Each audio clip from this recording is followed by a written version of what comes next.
झींगुर को पकड़ते ही फौरन उसने मूंछ काट डाली बिल्कुल, और टांग काट दी, उसके पर को काट दिया और बिल्कुल उसको संपुट कर दिया कि अब न उठ सकता है न चल सकता, बिल्कुल करके बराबर कर दिया उसको एकदम, और उसको पकड़ लिया और ले गया और छेद पर अंदर की तरफ सुराग में बैठा दिया और दरवाजे पर बैठ करके भृंगी बस फिर आवाज देता है 24 घंटे। जब उसने भृंगी ने आवाज दिया 24 घंटे के अंदर, तो उसने अपनी सारी शक्ति को झींगुर में भर दिया, तो पर भी जमे आए, उसके पैर भी जमे आए, उसकी मूछें भी जमे आई, और बस 24 घंटे के बाद जो निकला तो फौरन उसने दूसरे को पकड़ा और उसको संपुट कर दिया। तो महात्मा बड़े होशियार होते हैं, तुमको नहीं मालूम कि वो कैसे पकड़ते हैं, आपको कुछ नहीं पता, जानते ही नहीं हो। इसलिए आप ये मत समझो ये सूखा सत्संग नहीं है। आपने कल देखा अपनी आंखों से कि 4 बजे से लाइन लग गई और सारी रात जाड़े में बैठे रहे, तो आपको ये जानना चाहिए कि सारी रात जगह एक तपस्या की, ऊपर से सर्दी थी और लाइन में धीरे धीरे बैठ करके खिसके हैं, धीरे धीरे आए और लाइन अभी तक लगी हुई है। अगर इसको देख करके तुमको अगर कुछ भी देश का और तुमको धर्म का और अध्यात्मवाद का और मोहब्बत प्यार और महात्मा फकीरों और सेवकों का अगर अनुभव नहीं होता है तो तुम्हारी बुद्धि जानवरों से भी गई गुजरी। फिर तो मैं ये कहूंगा कि जानवर ही अच्छे, आदमी अच्छा नहीं। इस दृश्य को आप देखिए, इस दृश्य को वैसे मेरे पास ऐसा रास्ता है कि मैं 4 ही घंटे में इसको निपटा दूं, लेकिन मैं ये दिखाना चाहता हूं कि देवियां कैसी बैठी हैं कतार लगाकर, पुरुष कैसे बैठे कतार लगाकर क्या इंतजारी कर रहे हैं और इस ठंडी में किस तरह से तपस्या कर रहे बैठे हुए हैं, ये आपको दिखाना चाहते हैं। ये महात्माओं का गोपनीय राज है। ये राज और रहस्य कुछ दिनों के बाद आपकी समझ में आएगा, अभी तो नहीं आ सकता। इसमें अगर आध्यात्मिकता का कहीं मसाला ना होता, सच्चा और सत्य, तब तो आप बहुत दूर चले गए होते। ये तो असली चीज है और वही सबको घूम फिर करके उसी जगह पर आ जाना, आएंगे वहीं। वो रास्ता एक दिया जा रहा, अभी रास्ता और रास्तों के स्रोत अभी खोल दिए जाते हैं, तो चारों तरफ गली पूछे से और फौरन पगडंडी और सड़कों पर आकर और फौरन आ जाएंगे बिल्कुल। फिर आप देखिएगा इस दृश्य को, तो आप ऐसा मत समझो। वो कहते तो कुछ नहीं है, अगर कह दें कि तुम ये हो, तुमने सुबह इसको मारा, शाम को इसको मारा, इसकी चोरी की, इसकी डकैती की, इसका बुरा किया, इसका ये किया, तो 2 मिनट नहीं ठहरोगे। फिर तो 2 मिनट नहीं ठहर सकते हो, भाग के चले जाओगे। करे यहाँ तो सब कुछ खुल गया, यहाँ तो कुछ नहीं है। लेकिन वो धीरे से पोशीदा रखकर वो धीरे धीरे धीरे धीरे जब रास्ते पर ले आएंगे और बांध लेंगे, तो कहेंगे अरे बेटा, ये बच्चे तूने बहुत कुछ कर लिया, ये काम किया है। तब उसका होश उड़ जाएगा और वो अपनी जगह पर आ जाएगा।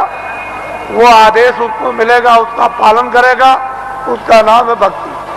वाल्मीकि बदल गए, गंगा बदल गई, सदन कसाई बदल गए और बड़े बड़े राजे और जिम्मेदार बदल गए और डाकू और बदमाश बदल गए, बड़े लुच्चे और लफंगे बदल गए।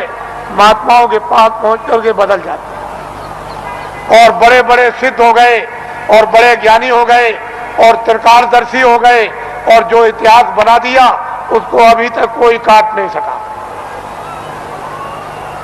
उन्होंने लिख दिया मैं सबसे बुरा था, मैं सबसे पापी था, मैं सबसे गुनाहगार था, और सब कुछ चिल्लाकर उन्होंने किताबों में ढंढोरा पीट दिया। लेकिन यह है कि जिस महापुरुष के चरणों में गए उन्होंने उस सबको क्षमा कर दिया। उसके बाद में मसाला है, जड़ी है, औषधि है, बूटी है, उसको लगा करके और सबको धो डाला। तब उसको स्वच्छ और साफ और निर्मल और शुद्ध और पवित्र है, उसको कर दिया, उसकी तब महिमा होती है, तब गुणगान होता, तब भक्त और भगवान की लीला होती है। नहीं तो वैसे तो कौन भगवान को पहचान सकता है? भगवान तो भक्तों को पहचान लेगा, लेकिन भक्त कौन है? कोई नहीं। भक्त और भगवान का एक रस, एक रूप और एक भाव जब बन जाता है तब लीला होती है भक्त और भगवान की, स्वामी और सेवक की, और मुर्शिद और मुरीद। तो मुसलमान जो मस्जिद में इबादत करते हैं,